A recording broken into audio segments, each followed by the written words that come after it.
चलिए स्टूडेंट, एक बार फिर लेके आए आप लोग के लिए हम बीए थर्ड सेमेस्टर। और ये हमारा यूनिट फर्स्ट है ये। और यूनिट फर्स्ट के सारे ऑब्जेक्टिव क्वेश्चन हमने एक ही वीडियो में ले लिए हैं, जो भी बहुत ही ज़्यादा मोस्ट इंपॉर्टेंट आपके एग्जाम के लिए साबित होंगे। चलिए, सब्जेक्ट हमारा क्या है, एजुकेशन यानी कि समाजशास्त्र। Please subscribe my YouTube channel study 99 तक। और इसमें हमने सारे इंपॉर्टेंट ऑब्जेक्टिव क्वेश्चन हम इसमें कराएंगे। चलिए हम आगे देखते हैं, वीडियो को बिना देरी के ये स्टार्ट करते हैं। आगे क्वेश्चन में हमारा एक है, शिक्षा एक द्विमुखी प्रक्रिया है, ये कथन किसका है? तो एडम्स का है, रॉस का है, जेम्स का है या उपरोक्त सभी का है। तो शिक्षा एक द्विमुखी प्रक्रिया है, ये कथन जो है वो आपका एडम्स का है। ऑप्शन नंबर फर्स्ट इसका राइट आंसर होगा। यदि आपसे यही क्वेश्चन आपसे अति लघु उत्तरीय में पूछ सकता है कि शिक्षा एक द्विमुखी प्रक्रिया है, या फिर पूछ सकता है कि एडम्स ने शिक्षा को किस प्रकार की प्रक्रिया कहा है, तो आप कह देंगे शिक्षा एक द्विमुखी प्रक्रिया है। चलिए आगे देखते हैं। आगे हमारा क्वेश्चन में हमारा सेकंड है, इनमें से शिक्षा का प्रमुख अंग क्या है? तो प्राचार्य है, शिक्षार्थी है, उपरोक्त दोनों है, या इनमें से कोई नहीं। तो इसका जो राइट आंसर होगा वो आपका होगा ऑप्शन नंबर सेकंड, शिक्षार्थी। ऑप्शन नंबर सेकंड इसका राइट आंसर होगा। चलिए आगे देखते हैं। आगे क्वेश्चन में हमारा 3 है, व्यापक अर्थ में शिक्षा जीवन पर्यंत चलने वाली प्रक्रिया है। यानी व्यापक अर्थ में शिक्षा जो होती है जन्म से लेकर मृत्यु उपरांत तक, यानी कि जीवन भर चलने वाली प्रक्रिया है। ये कथन सत्य है या असत्य है, या दोनों, या इनमें से कोई नहीं? तो हाँ, ये बात सत्य है कि जो शिक्षा जो होती है वो जीवन पर्यंत चलने वाली प्रक्रिया होती है। ऑप्शन नंबर फर्स्ट इसका राइट आंसर होगा, सत्य है। चलिए आगे देखते हैं। क्वेश्चन में हमारा 4 रहेगा कि शिक्षा के महत्वपूर्ण कार्य मानव को योग्य नागरिक बनाते हैं। क्या शिक्षा के महत्वपूर्ण कार्य मानव को योग्य नागरिक बनाते हैं? सत्य बात है या असत्य बात है, उपरोक्त दोनों, या इनमें से कोई नहीं? तो ये बात सत्य है कि जो शिक्षा होती है वो व्यक्ति मानव को क्या एक योग्य नागरिक बनाती है। ऑप्शन नंबर फर्स्ट इसका राइट आंसर होगा, यानी कि ये बात सत्य है। चलिए आगे देखते हैं। आगे हमारा क्वेश्चन नंबर 5 है, शिक्षा का महत्वपूर्ण कार्य मानव को योग्य नागरिक बनाती है। योग्य नहीं है, योग्य नागरिक होगा, योग्य नागरिक बनाती है। तो इसका भी राइट आंसर हाँ, option number first right answer होगा, यानी कि सत्य। ये बात सही है। चलिए आगे देखते हैं। आगे हमारा क्वेश्चन हमारा 6 है, शिक्षा का अर्थ है। तो शिक्षा का अर्थ क्या होता है? छिपी शक्तियों का विकास करना होता है, पुस्तक पढ़ाना होता है, विद्यालय जाकर पढ़ाना होता है, इनमें से कोई नहीं। तो जो शिक्षा का जो अर्थ होता है वो छिपी हुई शक्तियों को बाहर निकालना, या जो स्टूडेंट है, ये जो शिक्षार्थी है उसके अंदर छिपी हुई शक्तियाँ हैं उनको बाहर निकालने को विकासित करना, ये इसका अर्थ है। ऑप्शन फर्स्ट इसका राइट आंसर होगा। बाकी पुस्तक पढ़ाना ये शिक्षा का अर्थ नहीं होता है, विद्यालय जाकर पढ़ना ये भी शिक्षा का अर्थ नहीं होता है, कोई नहीं, वो तो नहीं होगा। ऑप्शन फर्स्ट इसका राइट आंसर होगा।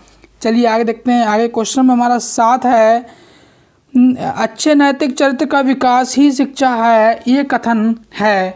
तो अच्छे नैतिक चरित्र का विकास ही शिक्षा है, ये कथन गांधी जी का है, हार्वर्ड का है, प्लेटो का है, या कोई नहीं? तो इसका राइट आंसर होगा वो होगा ऑप्शन नंबर सेकंड, हार्वर्ड ने ये बात कही है कि अच्छे नैतिक चरित्र का विकास ही शिक्षा है। ये बात हार्वर्ड के द्वारा बोली गई है। ऑप्शन नंबर सेकंड इसका राइट आंसर होगा, हार्वर्ड। चलिए आगे देखते हैं। क्वेश्चन में हमारा 8 रहेगा, शिक्षा का कार्य है बालक के व्यक्तित्व यानी कि पर्सनालिटी का सर्वैज्ञानिक विकास करना, ये कथन है। क्या सत्य है या असत्य है? तो हाँ, ये बात सत्य है कि शिक्षा का जो कार्य होता है वो बालक के जो व्यक्तित्व होता है, जो उसकी पर्सनालिटी होता है, उसका सर्वैज्ञानिक विकास करना होता है। ऑप्शन नंबर फर्स्ट इसका राइट आंसर होगा, सत्य। चलिए आगे देखते हैं। क्वेश्चन में हमारा 9 है, शिक्षा व्यक्ति को साक्षर बनाने की प्रक्रिया है, ये शिक्षा का कौन सा अर्थ है? तो ये संकुचित अर्थ है, व्यापक अर्थ है, या दोनों है, या इनमें से कोई नहीं है? तो इसका जो राइट आंसर होगा वो होगा ऑप्शन नंबर फर्स्ट, कि शिक्षा व्यक्ति को साक्षर बनाने की प्रक्रिया है, ये शिक्षा का कौन सा अर्थ है? तो ये संकुचित अर्थ है। ऑप्शन नंबर फर्स्ट इसका राइट आंसर होगा। चलिए आगे देखते हैं। क्वेश्चन में हमारा 10 रहेगा, शिक्षा मुख्यतः दो प्रकार की होती है। तो हाँ, शिक्षा मुख्यतः दो प्रकार की होती है। कौन सी? एक आपकी औपचारिक शिक्षा, दूसरी आपकी अनौपचारिक शिक्षा। एक आपकी औपचारिक शिक्षा, दूसरी आपकी अनौपचारिक शिक्षा। और बाकी आपका सामान्यतः विशिष्ट शिक्षा ये भी है, लेकिन ये क्या है? ये आपके उप प्रकार हैं, शिक्षा के उप प्रकार हैं, सही, ना कि शिक्षा के प्रकार। चलिए आगे देखते हैं। आगे हमारा क्वेश्चन नंबर 11 रहेगा, दर्शन व शिक्षा एक दूसरे के पूरक हैं। दर्शन व शिक्षा एक दूसरे के पूरक हैं, ये कथन किसका है? तो रॉस का है, किप्टे का है, किप्टे का है, या आपका बटलर का है, या इनमें से कोई नहीं। तो इसका जो राइट आंसर होगा वो आपका होगा ऑप्शन नंबर फर्स्ट, इसका राइट आंसर होगा रॉस। ऑप्शन नंबर फर्स्ट इसका राइट आंसर होगा। चलिए आगे देखते हैं। क्वेश्चन में हमारा 12 रहेगा, दर्शन का अर्थ है। तो दर्शन का अर्थ क्या होता है? क्या मिलना जुलना होता है, साक्षात्कार होता है, देखना है, या इनमें से कोई नहीं। तो दर्शन का जो अर्थ होता है वो आपका होता है देखना। ऑप्शन नंबर थर्ड इसका राइट आंसर होगा देखना। चलिए आगे देखते हैं। क्वेश्चन नंबर हमारा 13 रहेगा, दर्शन का अध्ययन शिक्षा के सैद्धांतिक आधार को समझने के लिए हुआ है या होता है। तो इसका राइट आंसर होगा वो होगा ऑप्शन नंबर फर्स्ट सत्य। ऑप्शन फर्स्ट इसका राइट आंसर होगा सत्य। चलिए आगे देखते हैं। क्वेश्चन हमारा 14 है, सर्वप्रथम दर्शन है तो यथार्थवाद है, प्रयोजनवाद है, प्रकृतिवाद है, या आदर्शवाद है। तो सर्वप्रथम दर्शन है तो क्या है? सर्वप्रथम दर्शन क्या है दोस्तों? इसका जो राइट आंसर होगा वो होगा ऑप्शन नंबर 4, तो यानी कि आदर्शवाद इसका राइट आंसर होगा। चलिए आगे बढ़ते हैं। क्वेश्चन नंबर हमारा 15 रहेगा, शिक्षा दर्शन की सहायता के बिना पूर्णतः स्पष्टता की प्राप्ति नहीं कर सकती, किसका कथन है? तो स्पेंसर का है, एडम्स का है, या फिक्टे का है। तो इसका जो राइट आंसर होगा वो आपका होगा ऑप्शन नंबर थर्ड फिक्टे। ऑप्शन नंबर थर्ड इसका राइट आंसर होगा फिक्टे। चलिए क्वेश्चन नंबर हम 16 देखते हैं कि शिक्षा दर्शन क्या है। शिक्षा दर्शन क्या है? शैक्षिक सिद्धांतों में दर्शन का प्रयोग है, एक स्वतंत्र नवनिर्मित विषय है, शिक्षा शास्त्र का अंग है, या दर्शन शास्त्र का अंग है। सभी बच्चे इसका आंसर कमेंट बॉक्स में लिखेंगे। देखते हैं कितने बच्चे इसका आंसर सही लिखते हैं। चलिए आगे देखते हैं। क्वेश्चन हमारा 17 है, दर्शन में शिक्षण विधियों के सैद्धांतिक आधार निर्मित होते हैं। राइट आंसर होगा वो होगा ऑप्शन नंबर फर्स्ट इसका राइट आंसर होगा, यानी कि सत्य। ऑप्शन फर्स्ट इसका राइट आंसर होगा। क्वेश्चन हमारा 18 है, पाठ्यक्रम निर्धारण में दर्शन की आवश्यकता नहीं होती है, ये बात सत्य है या असत्य है?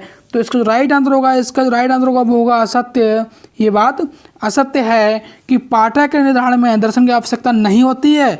नहीं, पाठ्यक्रम निर्धारण में दर्शन की आवश्यकता होती है, ये इसका सही आंसर होगा। लेकिन यहाँ पर क्या होगा? असत्य होगा। चलिए आगे देखते हैं। क्वेश्चन हमारा 19 होगा। क्वेश्चन हमारा 19 होगा, दर्शन जीवन का गतिशील पहलू है तथा शिक्षा विचारात्मक पहलू है। क्या ये बात सत्य है? यह बात असत्य है। तो इसका राइट आंसर होगा वो होगा ऑप्शन नंबर फर्स्ट सत्य है। ऑप्शन फर्स्ट इसका राइट आंसर होगा। चलिए आगे बढ़ते हैं। क्वेश्चन नंबर हमारा 20 है, शिक्षा दर्शन का उद्देश्य व्यक्ति का सर्वगुण विकास करना है, कि यह बात सत्य है या असत्य है? तो हाँ, ये बात सत्य है। शिक्षा दर्शन का प्रमुख जो उद्देश्य होता है वो व्यक्ति का सर्वगुण विकास करना ही होता है। ऑप्शन नंबर फर्स्ट इसका राइट आंसर होगा सत्य। चलिए आगे बढ़ते हैं। क्वेश्चन नंबर हमारा 21 रहेगा। क्वेश्चन नंबर हमारा 21 रहेगा, शिक्षा दर्शन का गतिशील पहलू है, ये दार्शनिक विश्वास का सक्रिय पक्ष और आदर्शों को प्राप्त करने का व्यवहारिक साधन है, किसका कथन है? तो स्टूडेंट इसके जो ऑब्जेक्टिव यहाँ पर रह गए थे, तो इसका जो राइट आंसर होगा वो होगा आपका एडम्स। ऑप्शन नंबर फर्स्ट इसका राइट आंसर होगा एडम्स।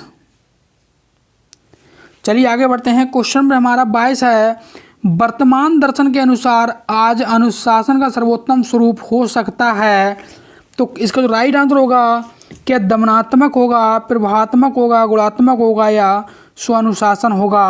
तो इसका जो राइट आंसर होगा वो होगा ऑप्शन नंबर थर्ड, इसका गुणात्मक, ऑप्शन नंबर थर्ड इसका राइट आंसर होगा।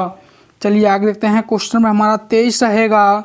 शिक्षा एक प्रक्रिया है जो बालक की आंतरिक शक्तियों को बाहर प्रकट करती है। ये बात किसने कही है? अरस्तू ने कही है, फ्रोवेल के द्वारा बोली गई है या स्ट्रेल के द्वारा, या इनमें से कोई नहीं। तो इसका जो राइट आंसर होगा वो होगा ऑप्शन नंबर सेकंड, फ्रोवेल के द्वारा ये बात बोली गई है कि शिक्षा एक ऐसी प्रक्रिया होती है जो बालक की आंतरिक शक्तियों को बाहर प्रकट करती है, बाहर निकालती है। चलिए आगे देखते हैं। क्वेश्चन में हमारा 24 रहेगा। दर्शन ज्ञान का विज्ञान है ये कथन है। तो दर्शन ज्ञान का विज्ञान है ये कथन आपका किसका है? फिक्टे का है। ऑप्शन नंबर फर्स्ट इसका राइट आंसर होगा। चलिए क्वेश्चन नंबर हम 25 देखते हैं और ये हमारा लास्ट क्वेश्चन भी है कि जीवन का विचारात्मक पक्ष दर्शन है, ये बात सत्य है या असत्य है। तो इसका जो राइट आंसर होगा वो होगा ऑप्शन नंबर फर्स्ट, सत्य। चलिए स्टूडेंट, यदि वीडियो आपको पसंद है वीडियो को लाइक करें, कमेंट करें, प्लीज़ चैनल को सब्सक्राइब करें। जय हिंद दोस्तों, वंदे मातरम।